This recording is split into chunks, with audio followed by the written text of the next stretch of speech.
तो डियर आज हम लोग स्टार्ट करने वाले हैं थर्मोडायनेमिक्स को। एंड थर्मोडायनेमिक्स का फर्स्ट चैप्टर बोलो या फिर फर्स्ट टॉपिक बोल लो, that is called your basic law, है ना। वो भी क्या, गैस लॉज के बारे में स्टडी करेंगे। Basic gas laws and concept के बारे में हम लोग डील करेंगे। काफी इंपॉर्टेंट आपका सब्जेक्ट हो जाता है thermodynamics for mechanical engineering student. अगर आप थर्मोडायनेमिक्स को अच्छी तरह से समझ लोगे तो आप लोग का काफी और आने वाले सब्जेक्ट ना वो क्लियर हो जाता है। ये कनेक्शन होता है, इसी से कई सारा सब्जेक्ट जो है ना वो निकलता है। जैसे इसी से आप लोग का निकल जाता है इंटरनल कंबशन इंजन, इसी से आपका निकल जाता है RAC, refrigeration and air conditioning. इसी से आपको अगर मैं बात करता हूं तो निकल जाता पावर प्लांट। तो this is the most important subject for mechanical engineering student. तो काफी बेसिक बेसिक लॉज के बारे में आज हम लोग डिस्कस करेंगे और बेसिक कॉन्सेप्ट के बारे में डिस्कस करेंगे, बेसिक थ्योरम के बारे में डिस्कस करेंगे, जो आगे आप लोग को थर्मोडायनेमिक्स को समझने में और आसानी करेगा। और साथ ही साथ यहां से क्वेश्चन भी बनता है। तो चलिए स्टार्ट करते हैं। और जैसे मैंने कहा था कि मैं थर्मोडायनेमिक्स को स्टार्ट करने से पहले कुछ बहुत ही बेसिक बेसिक चीजें जो स्कूलिंग से रिलेटेड आपका थ्योरीज है वहां से स्टार्ट करेंगे। जो बच्चे अधिकतर छोड़ देते हैं और डायरेक्ट थर्मोडायनेमिक्स को स्टार्ट करते हैं पढ़ना कि what is thermodynamics, what is system, what is surrounding, what is properties. लेकिन मैं आपको बहुत ही बेसिक बेसिक चीजें जो कभी ना कभी आप 8-9 में पढ़े होंगे, जैसे कि फर्स्ट जो इंपॉर्टेंट थ्योरी आपका हो जाता है that is called your kinetic theory of gases. Kinetic theory of gases सब कुछ आपको पता चल जाएगा, ठीक है डियर।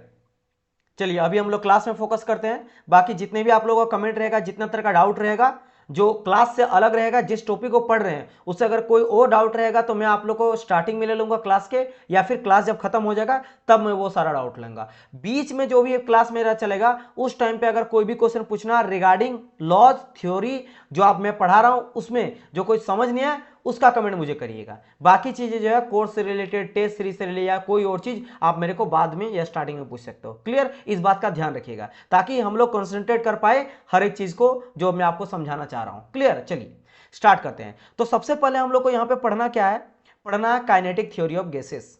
अब यहां पे बात आता है सर जी, पहली बात तो ये बताओ कि थर्मोडायनेमिक्स जो हम लोग स्टार्ट किए हैं इसका मतलब क्या है। एक लाइन में सबको, हर एक जो भी सब्जेक्ट है, हर एक चैप्टर है, एक लाइन में आपको एक्सप्लेन करना आना चाहिए ताकि आप सामने वाले को समझा सको कि एक लाइन में बताओ इसका मतलब क्या आता है। तो देखो होता क्या बेसिकली, थर्मो, थर्मो मीन्स होता है हीट, थर्मो मीन्स क्या होता है, हीट होता है। और डायनामिक्स मीन्स होता है मोशन करना, डायनामिक्स मीन्स क्या होता है, मोशन करना है। यानी हीट बोले तो गति, तो गति का मोशन, गति जो चलता है ना एक जगह से दूसरे जगह, उसी के बारे में हम लोग थर्मोडायनामिक्स में स्टडी करते हैं। अब हीट मोशन करता है तो क्या करता है, वो अपने एनर्जी को कंजर्व करता है किसी और दूसरे एनर्जी में, या फिर ट्रांसफर करता है या कन्वर्जन करता है। जैसे कि heat energy to work energy, heat energy किसी और फॉर्म ऑफ एनर्जी में। यू नो दैट कि एनर्जी जो होता है, एनर्जी कंजर्व रहता है यूनिवर्स का। हम लोग का पूरा यूनिवर्स का एनर्जी को ना तो कोई डिस्ट्रॉय कर सकता है ना ही कोई क्रिएट कर सकता है, केवल एक फॉर्म से दूसरे फॉर्म पे कन्वर्ट किया जा सकता है। तो हम लोग क्या करते हैं, हीट एनर्जी को किसी और फॉर्म ऑफ एनर्जी में कन्वर्ट करते हैं। जैसे मान लो आपने कैंडल जलाया है ना, तो कैंडल में भी क्या करते हैं हम लोग, यहां से हीट एनर्जी जब जलता है तो ये रहता है हीट एनर्जी, जिससे मुझे मिलता क्या है, लाइट एनर्जी। हीट एनर्जी से, हीट एनर्जी रहता है, हीट एनर्जी से आपको मिलता है लाइट, मिलता है लाइट एनर्जी मिलता है। और साथ ही साथ इसके साथ क्या मिलता है आपको, एक सेकंड, इसके अंदर का सॉरी, ये केमिकल एनर्जी से मिलता है, क्योंकि कैंडल के अंदर रहता है मेरा केमिकल एनर्जी। तो मैं बोल सकता हूं कि केमिकल एनर्जी से आपको हीट एनर्जी भी मिलता है, हीट एनर्जी मिलता है, प्लस आपको लाइट एनर्जी भी मिलता है, लाइट एनर्जी भी मिलता है। तो अब मैं क्या करा, केमिकल एनर्जी को हीट एनर्जी में और लाइट एनर्जी में कन्वर्ट करा, केमिकल एनर्जी को हीट एनर्जी में और लाइट एनर्जी कन्वर्ट करा। इसी तरह कोई भी फॉर्म ऑफ एनर्जी देखोगे तो वो एनर्जी को क्या करता है, एक फॉर्म से दूसरे फॉर्म में कन्वर्ट करता है।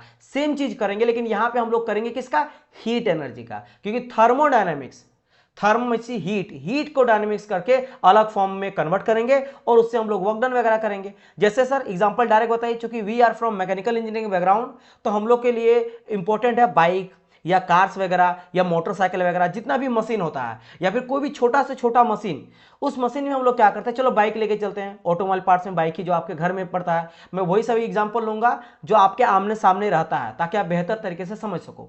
आप बाइक में क्या डालते हो सर, तो सर मैं बाइक में डालता हूं फ्यूल, जैसे कि पेट्रोल डालते हैं या फिर कार वगैरह में डीजल भी डाला जाता है, तो दोनों फ्यूल ही है, राइट। अब फ्यूल के अंदर मेरा होता क्या है, तो होता सर केमिकल एनर्जी। क्या होता है मेरा, केमिकल एनर्जी, केमिकल एनर्जी, समझना, केमिकल एनर्जी। अभी आप डालते कहां पे हो, तो टैंक में डालते हैं सर, राइट। फ्यूल टैंक होता है आपके डीजल, आपके बाइक में टैंक में डाला जाता है।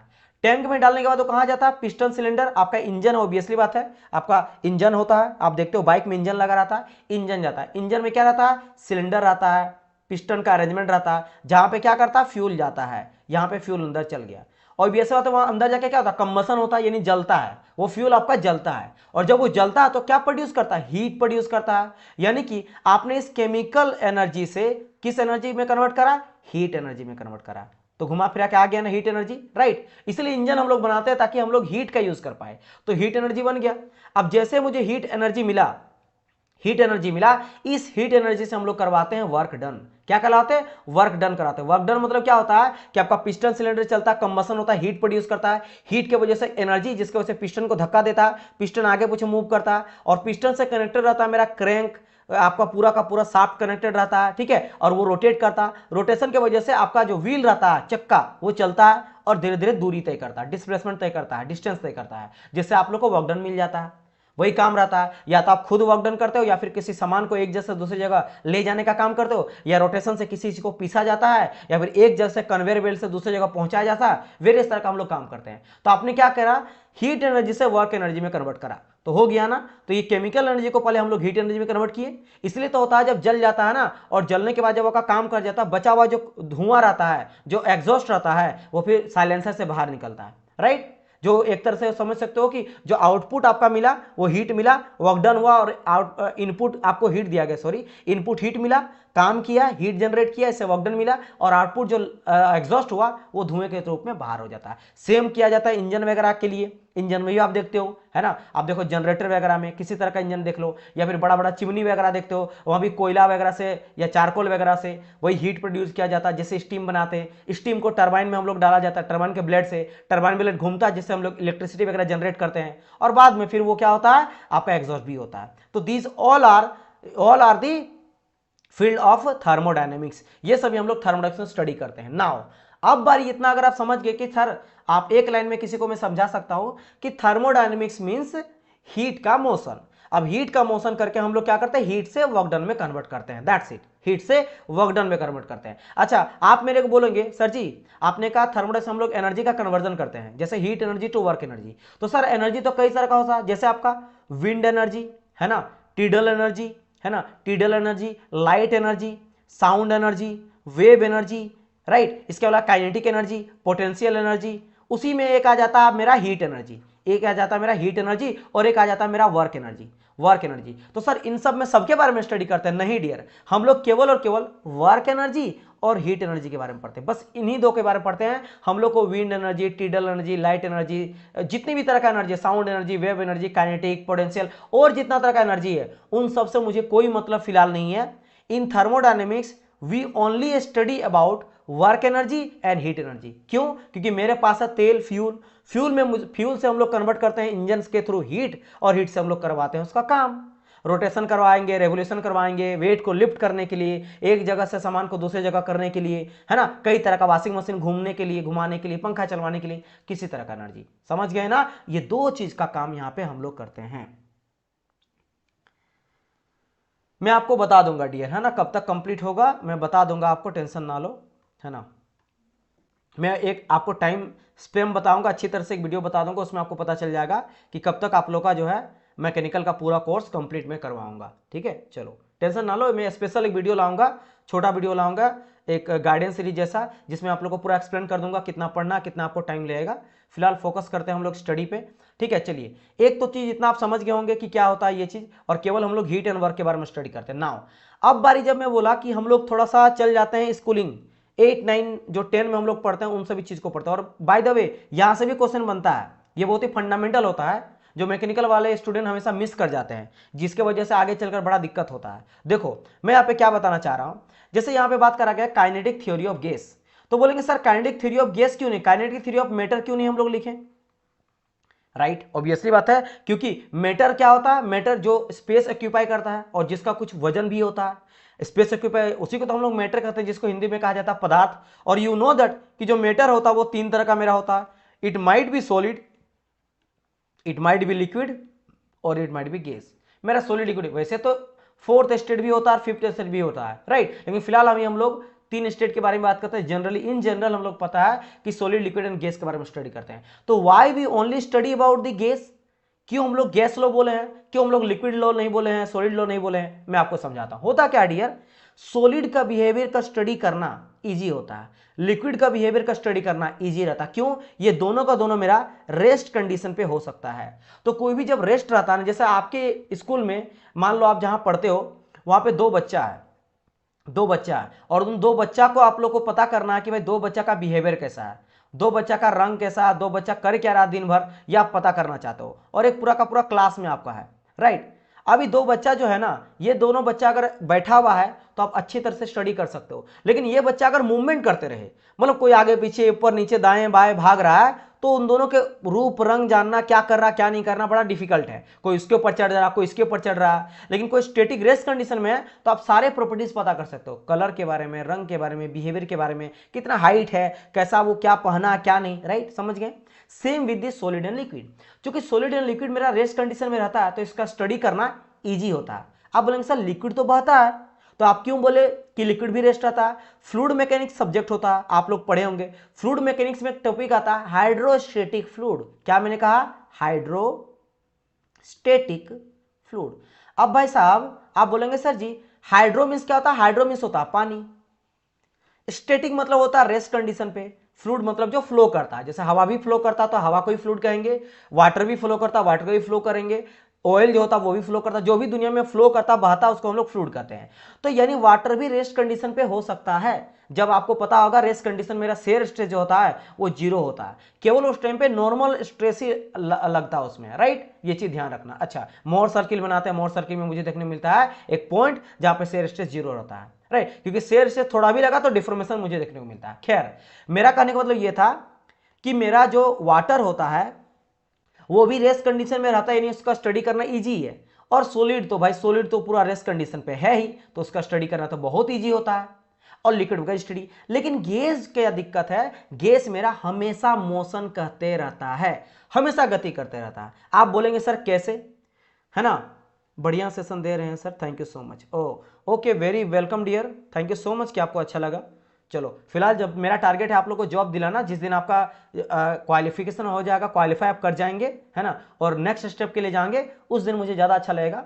तो थैंक यू सो मच कि आप अप्रिशिएट कर रहे हैं, आपको अच्छा लग रहा है, अभी आप फोकस करिए। हाँ, तो मैं बात क्या कर रहा था डियर कि भाई साहब मैंने ये कहा कि मेरा जो रेस्ट कंडीशन में रहता है सॉलिड और लिक्विड का, इसको हम लोग रेस्ट कंडीशन में रहता है तो स्टडी करना आपका क्या हो जाता है, इजी होता है। जो गैस होता है वो हमेशा मोशन के रहता है। सर कैसे पता सर आपको कि मोशन करते रहता है, गैस कैसे नहीं रेस्ट कंडीशन में रह सकता है। अब इसके लिए कोई ना कोई विद्यमान महा आत्मा होंगे जो बड़ा अपना लाइफ इसमें योगदान पूरा का पूरा लाइफ दिया गया है। ये लाइफ दिया गया है, अपना पूरा लाइफ इसमें रिसर्च करने में लगा दिए हैं मैक्सवेल एल बोल्ट्जमैन। अब ये दोनों जो महारथी हासिल किए हैं ना, वो ये किए हैं पूरा का पूरा स्टडी करके, सिर्फ ये पता लगा इनके द्वारा कि gas particle are always in motion. और ये किस लॉ के अकॉर्डिंग दिया गया, किस थ्योरी के अकॉर्डिंग, किस थ्योरम के अकॉर्डिंग, तो उसको कहा जाता है काइनेटिक थ्योरी ऑफ गैसेस। तो ये बहुत ही फेमस आपका थ्योरम है। इसका रिजल्ट एक थोड़ा सा है, देखो मैं आपको उतना ज्यादा झंझट नहीं लिखवाऊंगा, मैं आपको 2-3 लाइन ही लिखवाऊंगा जहां से क्वेश्चन बनते हैं, बाकी चीजें आपको समझना है। और आप लोग बच्चा हो नहीं कि आप पूरा का पूरा पोथी भर लिखो, आपको लिखना उतना ही है जहां से क्वेश्चन बनता है। जैसे कि भाई according to kinetic theory of gases, तो आप ऑप्शन में दे देगा कुछ भी, तो आपको according to kinetic theory of gases gas particle are always in motion, बस इतना ही आपको पूछा जाएगा। या सेकंड क्वेश्चन कि kinetic theory of gases is given by, तो मैक्सवेल एंड बोल्ट्जमैन। तो इनके द्वारा ये प्रूव किया कि गैस जो होता है ना वो हमेशा मोशन करते रहता है, गति करते रहता है। आप बोलेंगे सर प्रैक्टिकल कोई एग्जांपल है जिसके थ्रू से आप ये प्रूव कर सकते हो, तो एकदम बिल्कुल प्रूव कर सकते हैं, मैं आपको दिखाता हूं। अगरबत्ती आप पूजा करते होंगे या मम्मी लोग पूजा करते होंगे, फिर कहीं ना कहीं आप देखे होंगे अगरबत्ती, है ना, ये जलता है।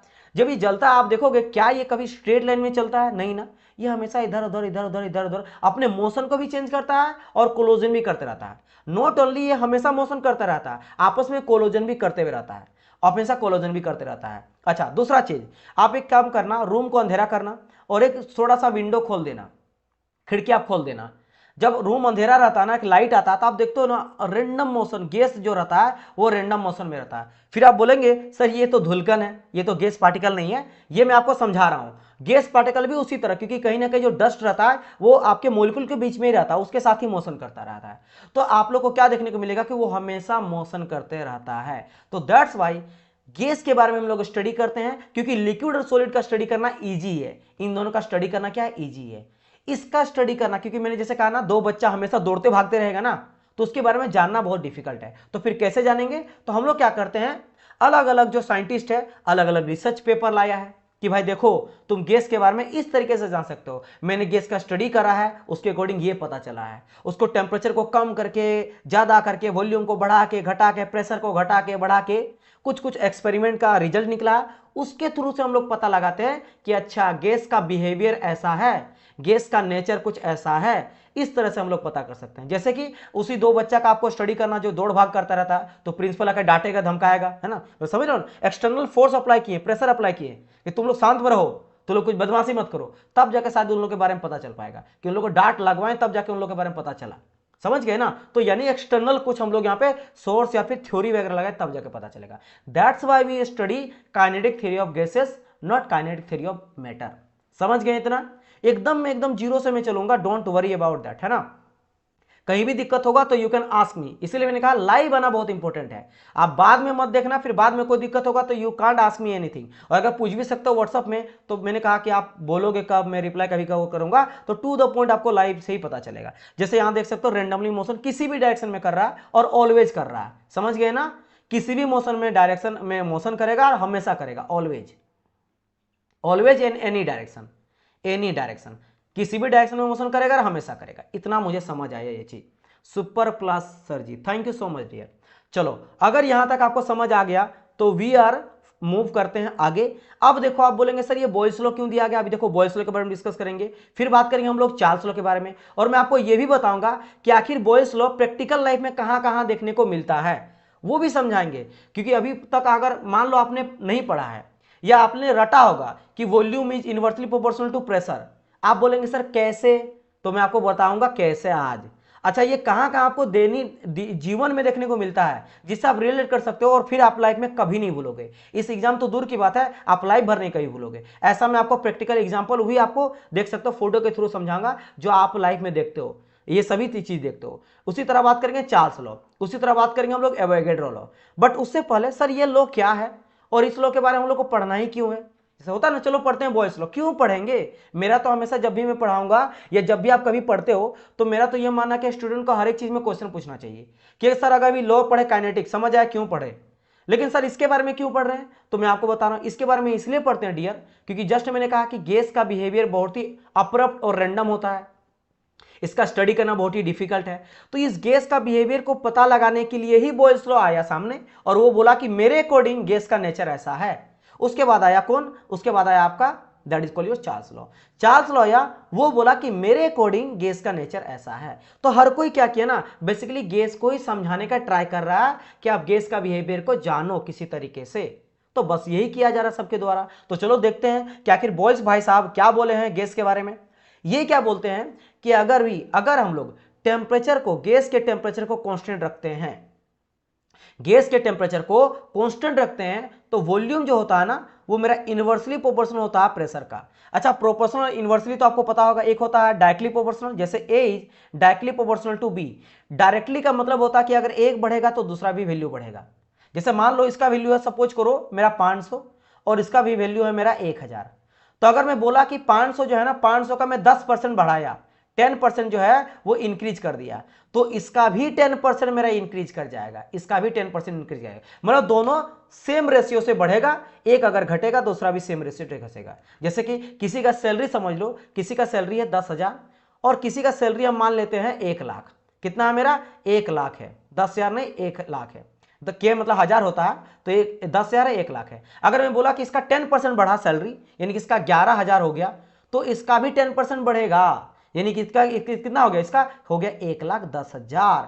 तो यानी इस तरह से बढ़ता घटेगा तो दोनों घटेगा, बढ़ेगा तो दोनों बढ़ेगा। That is called directly proportional. Inversely का मतलब क्या होता है कि अगर एक घटा तो दूसरा उतना से बढ़ेगा। जैसे A is inversely proportional to 1/b, तो अगर b जितना से बढ़ा ना उतना से ये घट जाएगा बेचारा। जैसे अगर कोई बोलेगा फिर से कि 10,000 मेरा सैलरी था और मेरा सैलरी कितना का है, मेरा 1 लाख सैलरी, वो बोला ना कि अगर मेरा सैलरी 10% बढ़ गया तो इसका 10% अगर इंक्रीज कर जाएगा ना तो बेचारे का 10% से घट जाएगा। ऐसा कुछ अगर लॉ रहेगा तो इस तरह से काम करता है। तो ये चीज ये बोला कौन, मेरा बोला बॉयल्स लॉ। जब टेम्परेचर कांस्टेंट रहता है ये कंडीशन ये बोला। आप बोलेंगे सर प्रैक्टिकल थोड़ा बता दीजिए, रियल लाइफ में कहां कहां देखने को मिलता है ना, वो बता दीजिए। चलो मैं आपको बताता हूं। और क्या सर इसको मैं प्रैक्टिकल लिखता हूं तो ये जो लॉ दिया गया है ये लॉ है थियोरेटिकली, ये लॉ है थियोरेटिकल। अब बताते हैं, एक होता है थियोरेटिकल लॉ, एक होता है प्रैक्टिकल लॉ, है ना, प्रैक्टिकल। तो क्या सर ऐसा प्रैक्टिकली पक्का पॉसिबल है? पक्का नहीं, पक्का थोड़ा बहुत चेंज तो आता है। पक्का थोड़ा, जैसे प्रैक्टिकल थ्योरी, देखो थ्योरी का मतलब होता है आइडियल, थ्योरी का मतलब क्या होता है आइडियल, आइडियल या इमेजिनरी। जैसे आप क्या बोलते हो, सर आज से मैं पढ़ूंगा और आईटीआई प्रिंसिपल का डेली 10-10 घंटा करके पढ़ूंगा और 6 महीने में सर इस एग्जाम को निकाल लूंगा। आपने वो थ्योरी में लिखा, एक हम लोग बताते हैं ना रूटीन बनाते हैं कि इतना इतना पढ़ेंगे, आपने थ्योरी यानी आइडियल एक इमेजिनरी सोचा इतना करेंगे। क्या इतना आप डेली कर पाओगे? नहीं। कभी ना कभी आपका तबीयत कुछ खराब हो गया, कुछ ऐसा इमरजेंसी पड़ गया कि आप 10 को नहीं कभी 9 घंटा पढ़े, हो सकता कभी ज्यादा पढ़ दिए, लेकिन आप वो चीज को अचीव करने में थोड़ा डिफिकल्ट रहेगा कि डेली उस चीज को फॉलो कर पाओ, right.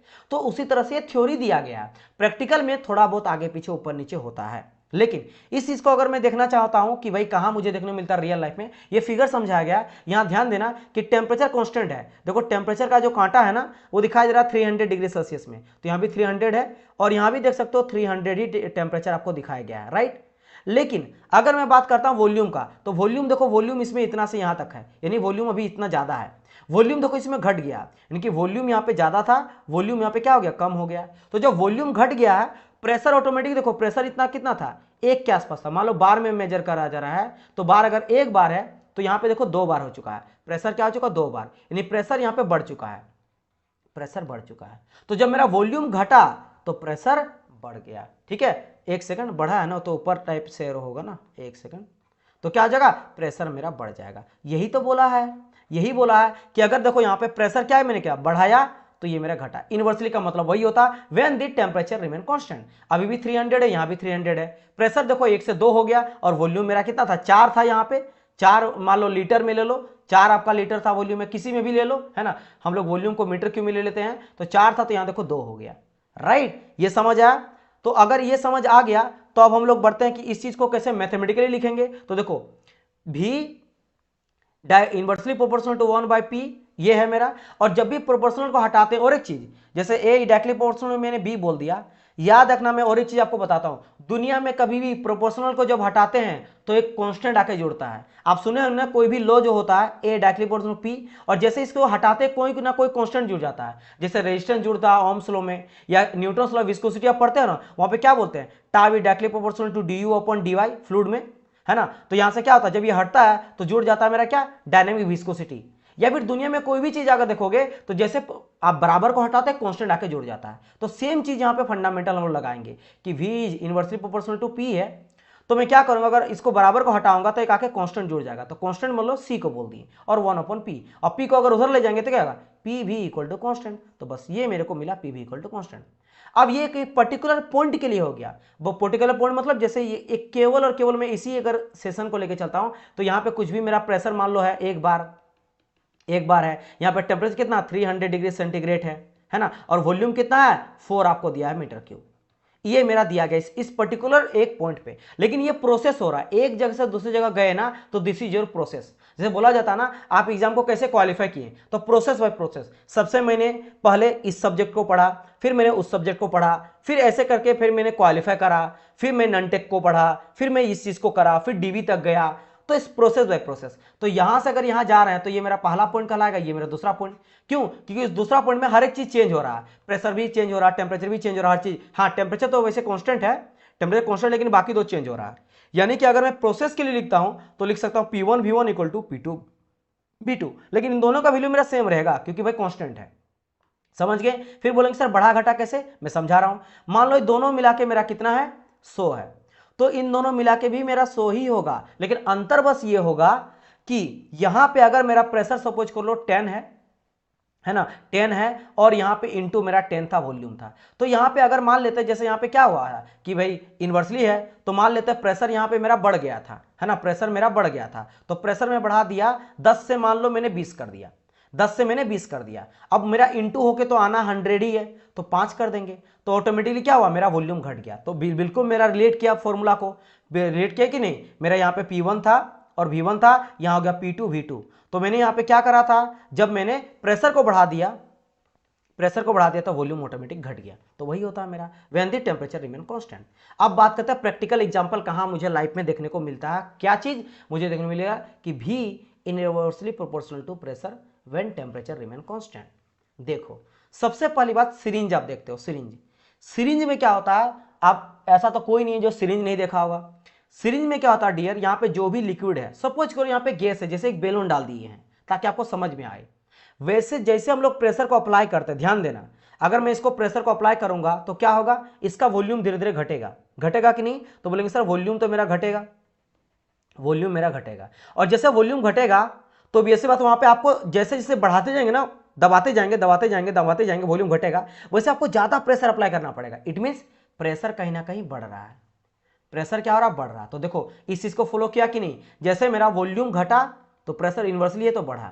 When temperature remain constant, पर टेम्परेचर मेरा कांस्टेंट रहा, जो भी टेम्परेचर है वो मेरा कांस्टेंट रखे। तो this is an very good example of boys law. Boys law का बहुत अच्छा एग्जांपल ये है। दूसरा चीज, आप केन का बोतल देख लो, केन का बोतल में सेम चीज होता है। केन का बोतल में भी क्या होता है कि जब हम लोग यहाँ पे प्रेशर अप्लाई करते हैं तो वॉल्यूम आपका कम होता है, क्योंकि समझो मेरी बात, ये चीज समझ आया कि नहीं, मेरे को बताइए यहां तक ये समझ आ रहा है। सेम भी देखते हो पेंट वाला में, जैसे पेंट का स्प्रे होता है, यहां भी आप देखते हो जैसे हम लोग अप्लाई कर रहे हैं, क्या कर रहे हैं, अप्लाई कर रहे हैं, तो अप्लाई कर रहे हैं, प्रेशर बढ़ा रहे हैं, तो जैसे हम लोग प्रेशर को क्या किए, इंक्रीज किए, मेरा वॉल्यूम यहाँ पे कम होता है, वॉल्यूम कम होता है। क्योंकि मान लेते हैं सिलेंडर के अंदर कितना गैस है, सिलेंडर के अंदर कुछ इतना मेरा गैस है, पूरा भरा हुआ गैस था, समझना भरा हुआ गैस था, और ये कुछ मेरा प्लंजर यहाँ पे है इतना से यहां तक का।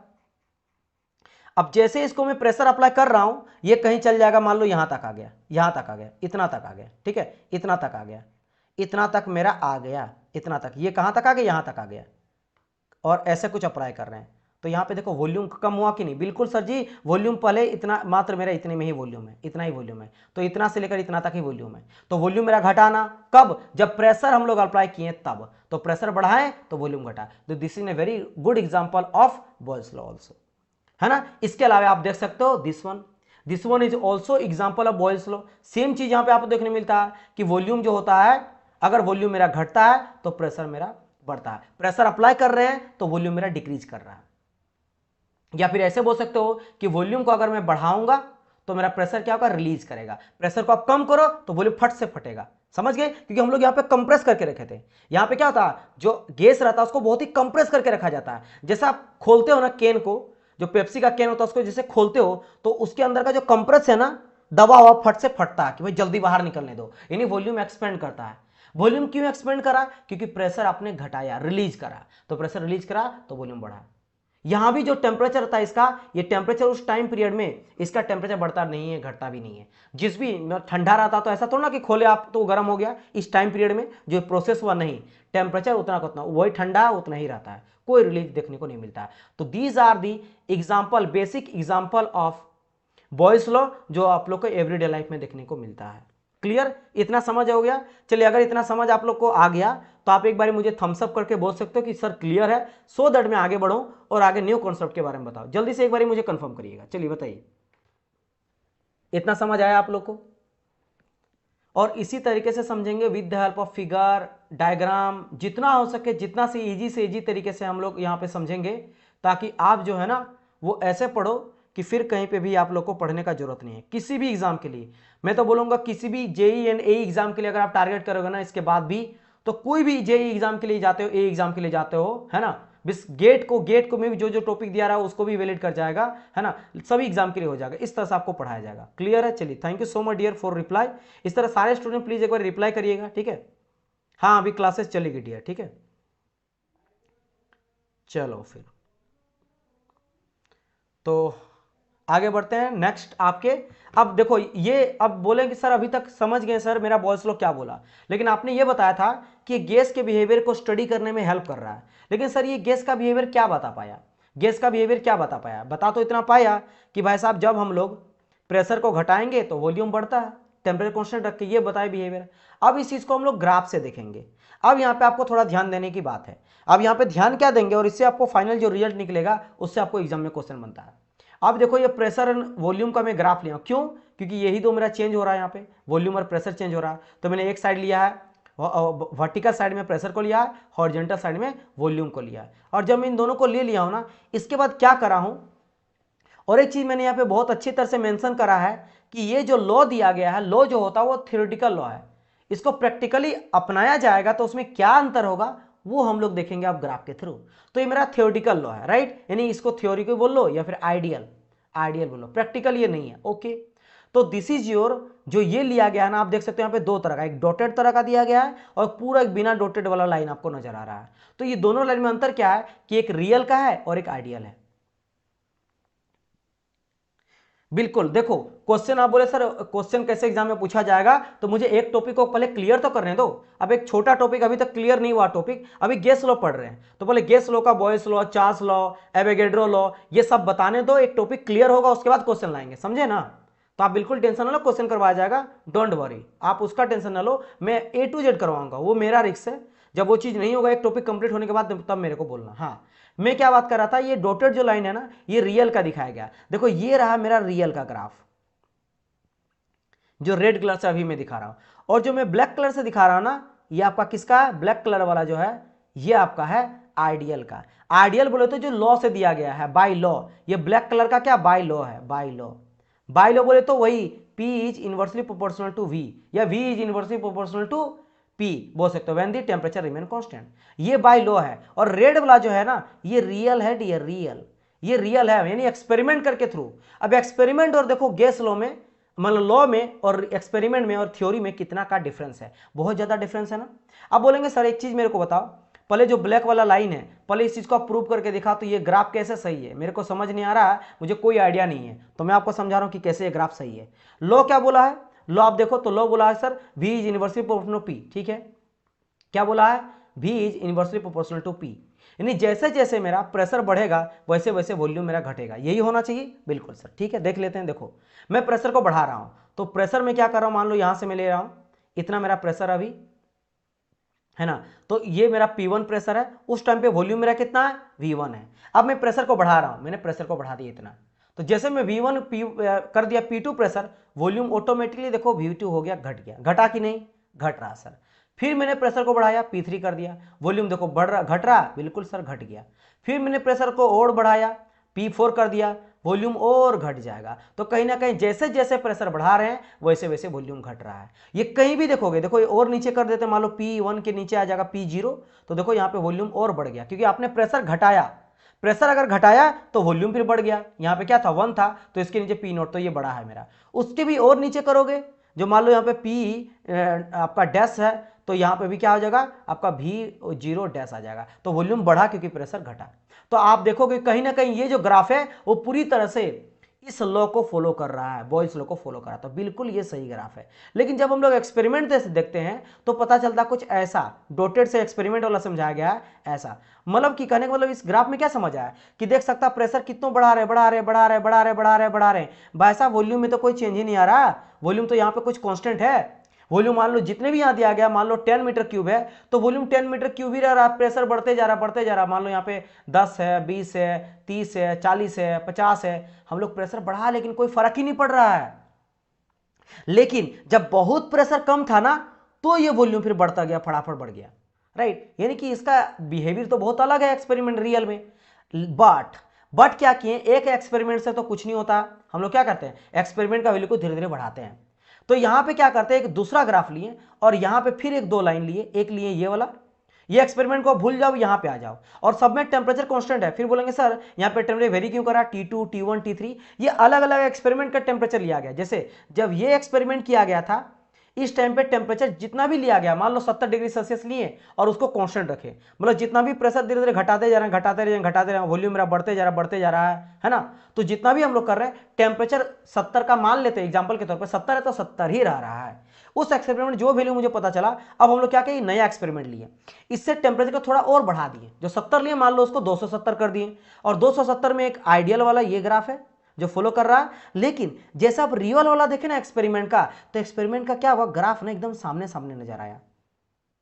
सामने सामने नजर आया। मतलब समझ आया कि सर जैसे टेम्परेचर को बढ़ाते हैं, फिर अब देखो टेम्परेचर ग्रेजुअली नहीं बढ़ रहा है, आपने कुछ बढ़ा कर लॉक कर दिया, जैसे इसका 70 था तो इसका 270 करके और लॉक कर दिए, लेकिन पहले वाले से ज्यादा टेम्परेचर है और इतने ही रहा, इतना ही टेम्परेचर पूरा आपका प्रोसेस में है ना। प्रेशर बढ़ रहा, वॉल्यूम बढ़ रहा, लेकिन टेम्परेचर उतना का उतना ही है, तो दोनों सामने आ गया। तो क्या किए, और टेम्परेचर हम लोग बढ़ाएं, क्या किए, और टेम्परेचर बढ़ाएं। इस बार बहुत ही हाई टेम्परेचर कर दिया, इसलिए देखो टी नॉट का टेम्परेचर सबसे ज्यादा है।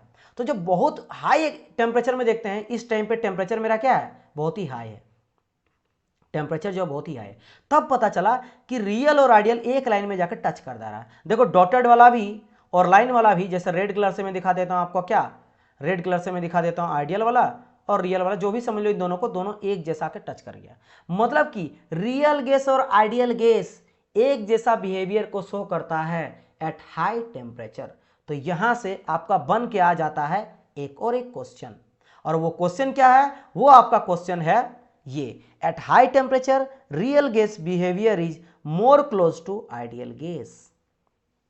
समझ गए हैं, ये आपका क्वेश्चन यहां से बन जाता है, which is very very important, which is very very important. बताइए, ये समझ आया। और उसी तरह से एट हाई टेम्परेचर दूसरा फॉर्म में इसको लिखा जाता है कि eight high temperature super heated gas behave like an ideal gas, at a high temperature real gas behave like ideal gas. बात एक ही है ना, चाहे मैं बोला गया कि भाई साहब सुपर हीटेड गैस, तो बात वही है, हाई टेम्परेचर का बात कर रहा है। सुपर हीटेड मतलब हाई टेम्परेचर में आइडियल गैस की तरह बिहेव करता है रियल गैस, है ना, वही बात करा गया।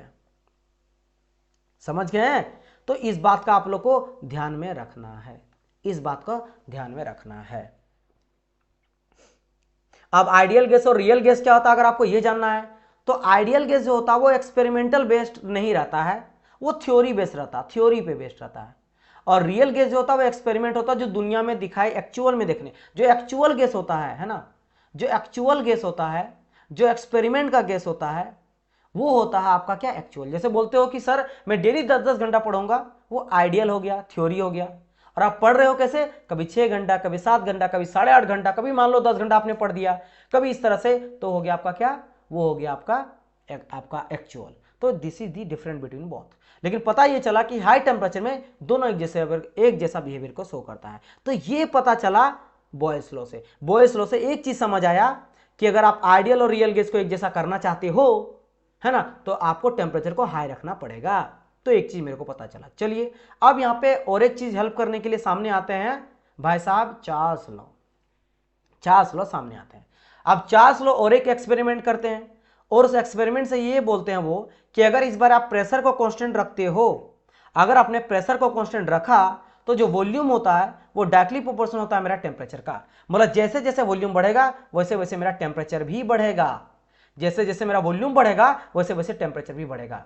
जैसे कि देख सकते हो यहाँ पे कि प्रेशर यहाँ पे कांस्टेंट है, प्रेशर लॉक कर दिया गया 1 बार में, 1 बार में। देखो प्रेशर यहाँ पे जो मेजर किया जा रहा है, कोई प्रेशर मेजरमेंट यूनिट लगा दिया डिवाइस, जिसका प्रेशर देख सकते हो यहाँ भी 1 बार है, एंड यहाँ भी आप लोग को 1 बार ही नजर आ रहा होगा प्रेशर, क्लियर। लेकिन अगर आप देखते हो वॉल्यूम यहाँ पे इतना था, यहाँ से लेकर यहाँ तक वॉल्यूम था, वॉल्यूम यहाँ पे बढ़ा दिया गया, यानी वॉल्यूम जितना भी था ये वॉल्यूम यहाँ पे बढ़ चुका है, यानी यहाँ पे कम वॉल्यूम था, यहाँ ज्यादा था, तो वॉल्यूम यहाँ पे बढ़ा है। तो जब वॉल्यूम बढ़ा है तो देखो टेम्परेचर भी कहीं ना कहीं बढ़ गया है। ये रेड कलर से टेम्परेचर दिखा जा रहा है, यहाँ से यहाँ तक का समथिंग टेम्परेचर है, जितना भी था समथिंग एक्स था, तो इसका वैल्यू जो है बढ़ चुका है। तो टेम्परेचर भी बढ़ा, वॉल्यूम भी बढ़ा, बट प्रेशर कॉन्स्टेंट है। ओके क्लियर है Deepak, thank you so much dear. तो यहां से मेरे को ये पता चला, यानी कि फिर उसी तरह से बात आ जाता है कि सर प्रोपोर्शनल हटेगा तो कांस्टेंट जुड़ेगा, तो v is directly proportional to t, तो इज इक्वल टू करेंगे तो कांस्टेंट एक डाल दो c एंड t। तो अब क्या करेंगे, t को नीचे करेंगे तो v by T equal to constant. But ये तो एक पॉइंट के लिए होगा, जैसे इसी एक पॉइंट के लिए होगा, इस पॉइंट में समथिंग मेरा प्रेशर है, समथिंग मेरा टेम्परेचर है ना, समथिंग मेरा टेम्परेचर है और प्रेशर तो मेरा कांस्टेंट ही है, तो समथिंग मेरा p है, समथिंग मेरा t है। लेकिन जब इस पॉइंट में चल गया तो इसका temperature change, sorry volume and temperature होगा ना चेंज, तो वॉल्यूम यहाँ पे चेंज हो गया और यहाँ पे टेम्परेचर भी चेंज हो गया, तो बोल सकते हैं इसको v1 एंड t1, इसको बोल सकते हैं v2 and t2, right, when the pressure remain constant. तो एक प्रोसेस के लिए अगर लिखेंगे तो प्रोसेस के लिए कैसे लिखेंगे, बस चूंकि यहाँ बोला v by T equal to constant, तो हो जाएगा v1 बटा t1 इक्वल टू v2 बटा t2, v2 बटा t2। ये हो गया फॉर अ प्रोसेस, ये लिखा गया फॉर अ प्रोसेस। ठीक है, ये समझ गए। और कोई अगर बोले भी डायरेक्टली प्रोपोर्शनल टी, तो कैसा है, ये है बाय आइडियल, यानी थ्योरी लॉ है, this is your theory based law. Experiment अभी तक नहीं हुआ, एक्सपेरिमेंट करेंगे तब देखेंगे। अब चलो पहले इसका एग्जांपल समझ लेते हैं कि रियल लाइफ में क्या है, इसका एग्जांपल कहीं पे है, बिल्कुल है। सबसे अच्छा आपका बैलून, बैलून में अगर हमें कभी आप क्या करते हो, जैसे फूंक मारते हो तो बड़ा होते जाता, बड़ा होते जाता, बड़ा होते जाता है ना, बड़ा होते जाता है। बड़ा क्यों होता है पता है रीजन, क्योंकि ये जो आपका बैलून रहता है रबड़ के फॉर्म में रहता है, जैसे फूंक मारते हो आपके अंदर में गैस टेम्परेचर रहता है, क्योंकि हवा भी गर्म रहता है। आप एक काम करो, हाथ सामने ला और फूको, क्योंकि आपके शरीर से कार्बन डाइऑक्साइड निकलता है। इनहेल करते हो ऑक्सीजन, एक्सेल करते हो कार्बन डाइऑक्साइड, तो वो आपका हॉटर रहता है, गर्म रहता है, तो उसको क्या करता है और वार्म कर देता, तो धीरे धीरे उसका वॉल्यूम भी बड़ा होने लगता है। वैसे तो एयर के चलते भी होता, आप सिर्फ यही नहीं बोलोगे कि गर्मी के चलते एक्सपेंड करता है, लेकिन अगर आप मान लो एक बैलून को इतना आपने कर रखा है फुला के, और अगर आप गर्मी में छोड़ दोगे ना तो थोड़ा बहुत इसका वॉल्यूम तो जरूर ही बढ़ेगा। एयर नहीं आप इंक्लूड करोगे तब भी आप बोलोगे सर फूकते तो एयर की वजह से बड़ा होता है, लेकिन कहीं ना कहीं टेम्परेचर की वजह से, जब ये इसका टेम्परेचर मेरा बढ़ता है तो इसका वॉल्यूम भी इंक्रीज करता है। और सर और एक दो एग्जांपल बता, बिल्कुल मैं बताऊंगा डियर, भर भर के यहां पे बताऊंगा। देखो एग्जांपल टायर्स आ गया। टायर्स में अगर बात करेंगे, जैसे मेरा टेम्परेचर बढ़ता है गर्मी के दिन में, ये थोड़ा क्या एक्सपेंड कर जाता है, एक्सपेंड हो जाता है, फैल जाता है। रबड़ देखता है, रबड़ गर्मी के चलते एक्सपेंड कर जाता है, तो ये बढ़ जाता है। लंग्स का भी बात ले लो, ये भी वॉल्यूम इसका एक्सपेंड कर जाता है टेम्परेचर इंक्रीज करने से। पिंग पोंग बॉल जो होता है, यहां भी आप देखते हो रबड़ वाला मटेरियल रहता है, तो गर्मी के चलते एक्सपेंड कर जाता है, फैल जाता है। बैलून तो मैंने कह ही दिया है ना। इसके अलावा ब्रेड वगैरह देख लो, गर्मी के चलते एक्सपेंड कर जाता, ठंडा में सिकुड़ जाता बेचारा, है ना। हॉट एयर बैलून का बात करेंगे, या फिर मैं फ्लोटर वगैरह जो होता है, फ्लोट्स जो होता है ना, फ्लोट्स वगैरह जो कभी अगर आप स्विमिंग पूल में या फिर कभी गए होंगे तो इस तरह का प्लास्टिक का मिलता है, जिसमें आप इसके बीच में चल जाते हैं और बच्चे खासकर इसका यूज करते हैं। वो गर्मी के दिन में थोड़ा एक्सपेंड हो जाता है, कंट्रैक्ट हो जाता है ठंडे के दिन में। आप देखोगे ये कई सारा देखोगे वुड में भी, जो अगर आप घर का दीवार, जो आप घर में हम लोग डोर लगाते हैं ना, डोर लकड़ी का होता है, तो उसमें क्या देखोगे आप, ठंडा के दिन में थोड़ा कॉन्ट्रैक्ट कर जाएगा, समझ गए कि नहीं। और आप देखोगे गर्मी के दिन में एक्सपेंड कर जाता है, तो ये भी आप लोग को देखने को मिलता है, समझ गए। तो ये सभी चीज देखने को मिलता है। सेम चीज मेटल में भी कई बारी देखने को मिलता है ना। मेटल में भी एक्सपेंशन और कॉन्ट्रैक्शन होता है। खैर यहाँ पे आप चीजें समझ गए होंगे कि इस तरह से ये मेरा काम करता है, रियल लाइफ में भी ये चीज मेरे को फेनोमेना होता है। अब बात करते हैं कि सर आइडियल और रियल में कितना डिफरेंस होता है, वो जरा जान लेते हैं। अब कब ये दोनों मेरा इक्वल होगा वो देख लेते हैं। चलो तो ये देख सकते हो फिर से पीटी इस बार क्यों कि इस बार प्रेशर और टेम्परेचर का ग्राफ लिए हैं, तो फिर से एक बार मैं वॉल्यूम लिया हूँ वर्टिकल में, हॉरिजॉन्टल लिया हूँ टेम्परेचर में। और एक जो यहाँ पे लिया गया, जैसे मैं अभी रेड कलर से जो मैं दिखा रहा हूं, ये मेरा है आइडियल का। अब आइडियल का आपको एकदम स्ट्रेट लाइन बन रहा है। क्यों स्ट्रेट लाइन बन रहा है? क्योंकि v is directly proportional to t है, राइट।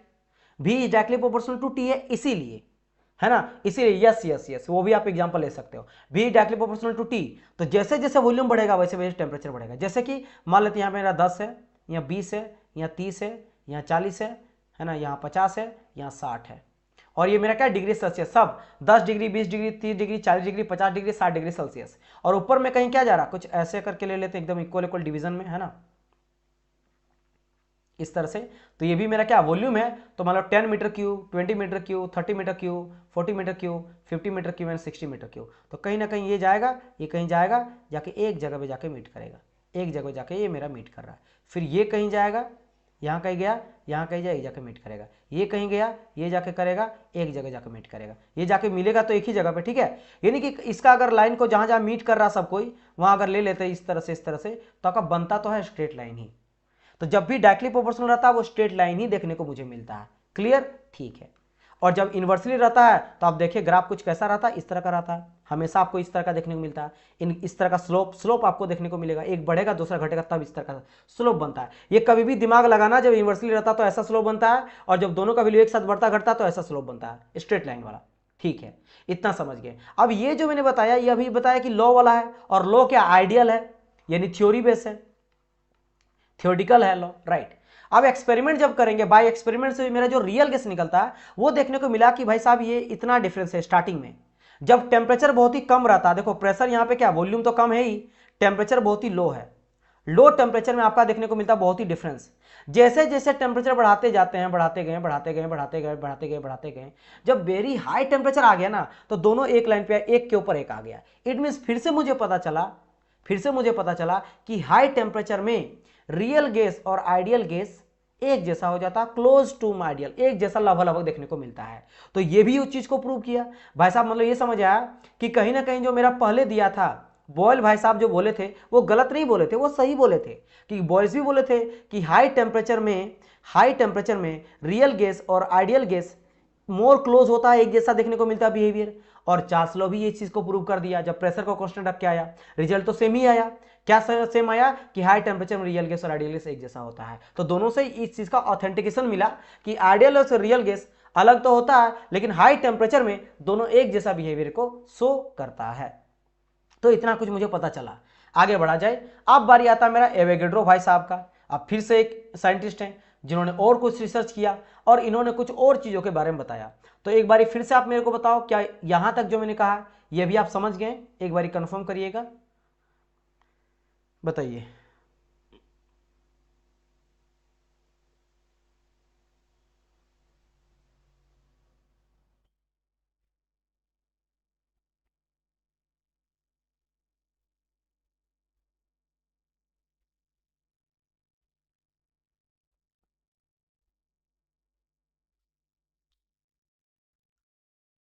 जल्दी से रिप्लाई करिए, मैं आगे बढ़ूंगा। मैं इसी यही चीज आपसे पूछूंगा और लाइव का मतलब यही होता है। एक कॉन्सेप्ट को मैंने बताया, मैंने आपसे पूछा, आपको रिप्लाई करना है यस सर क्लियर, और फिर आगे बढ़ना है। और एक चीज आप लोग बताओ, मजा आ रहा है कि नहीं पढ़ने में? सभी चीजें क्लियर तो हो रहा ना आप लोग को, ए टू जेड, है ना? क्या आप लोग को समझ आ रहा है?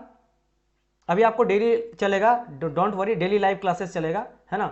समझ तो आ रहा है ना? सारे बच्चे रिप्लाई करें, चाहे मैं विकास का बात करता हूँ, मनीष का बात करता हूँ, दीपक का बात करता हूँ, है ना, सचिन का बात करता हूँ, ठीक है, या सुरेंद्र बात करता हूँ, एवरीवन, वियान हो गए, सभी बच्चे रिप्लाई करिएगा। चलिए, वेरी नाइस। मनीष समझ आ रहा सर? एक सेकंड।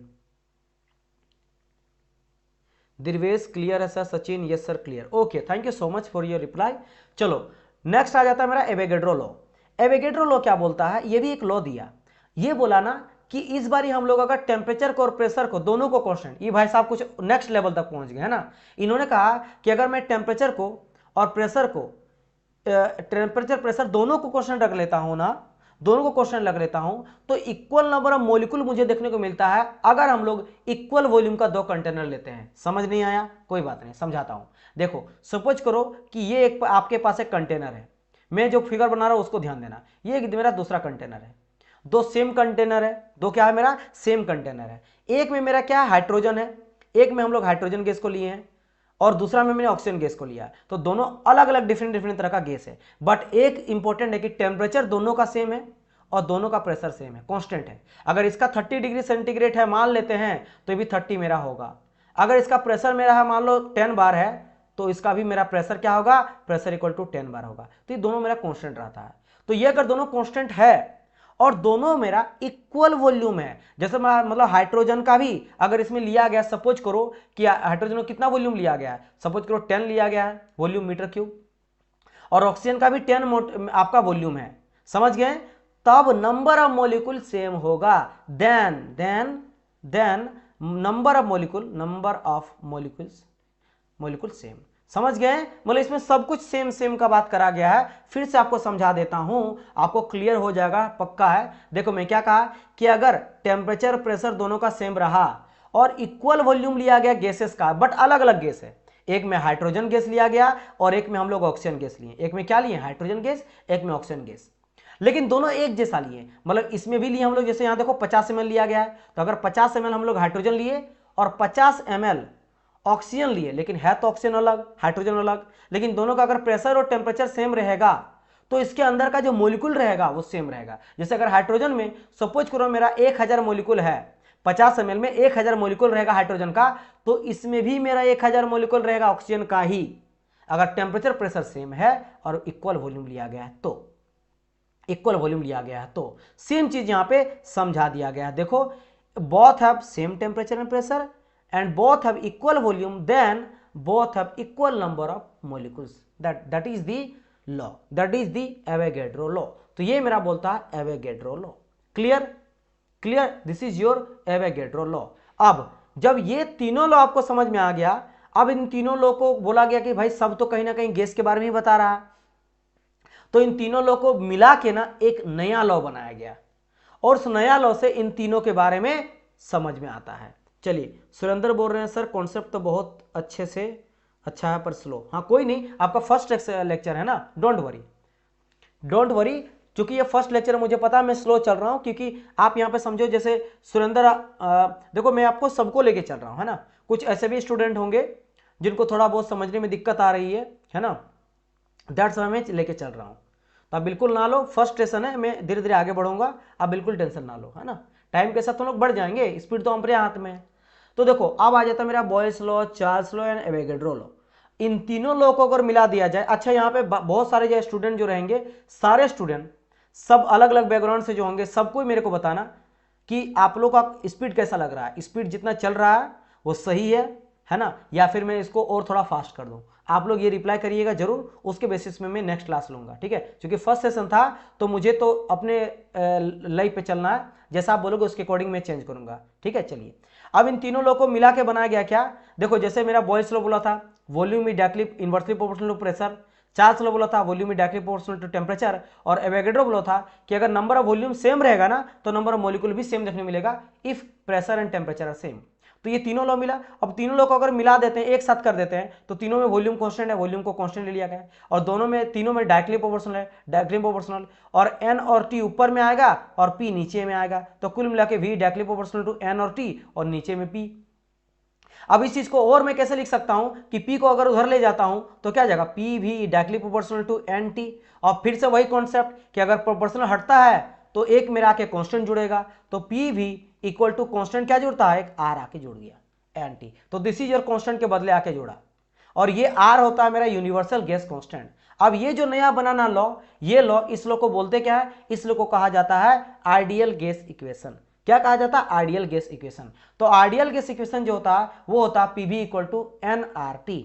अब यहाँ पे एनआरटी क्या हो जाता है, पी होता है मेरा प्रेशर, वी हो जाता है मेरा वॉल्यूम गैस का, pressure of gas, V is the volume of gas, n जो होता है ये नंबर ऑफ मोल्स होता है, आर जो होता है वो यूनिवर्सल गैस कांस्टेंट होता है, जिसका वैल्यू याद रखना 8.314 किलो जूल पर मोल केल्विन होता है, या फिर अगर किलो जूल में ना बोल के ओनली जूल में बोलेगा तो 8314 जूल पर मोल केल्विन होता है।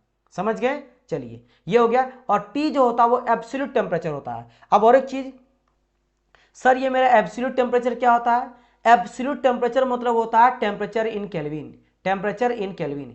क्योंकि देखो आप जो है ना टेम्परेचर में कई तरह से हम लोग स्टडी करते हैं उसका, जैसे टेम्परेचर को हम लोग डिग्री सेल्सियस में लेते हैं, टेम्परेचर को हम लोग फ़ारेनहाइट में लेते हैं, टेम्परेचर को हम लोग रैंकाइन में लेते हैं, टेम्परेचर को हम लोग केल्विन में लेते हैं, लेकिन जब भी एब्सोल्यूट टेम्परेचर की बात करा जाए तो आपको टेम्परेचर को केल्विन में ही लेना है। और कैसे करते हैं, डिग्री सेल्सियस में केल्विन हम लोग प्लस 273.15 को जोड़ देते हैं। जैसे अगर कोई बोलेगा कि 27 डिग्री सेल्सियस है तो इसमें प्लस 273 हम लोग जोड़ देंगे तो 300 हो जाएगा, और 300 केल्विन, मतलब डिग्री सेल्सियस में केल्विन में आने के लिए 273 को जोड़ दिए। और कैलकुलेशन में ऑलवेज आपको केल्विन में ही लेना है, और इन थर्मोडायनेमिक्स आपको टेम्परेचर केवल और केवल केल्विन में ही स्टडी करना है। आप बोलेगे सर इसके पीछे का कोई रीजन है, बिल्कुल बहुत बड़ा रीजन है। रीजन ये है कि केल्विन जो होता है ये हमेशा पॉजिटिव होता है, ये कभी भी नेगेटिव हम लोग जा सकते हैं लेकिन जाते नहीं है, और ना ही ये जीरो हो सकता। क्यों, क्योंकि वॉयलेट कर जाता है कि लॉ को, जिसको कहते हैं थर्मोडायनेमिक्स का सेकंड लॉ।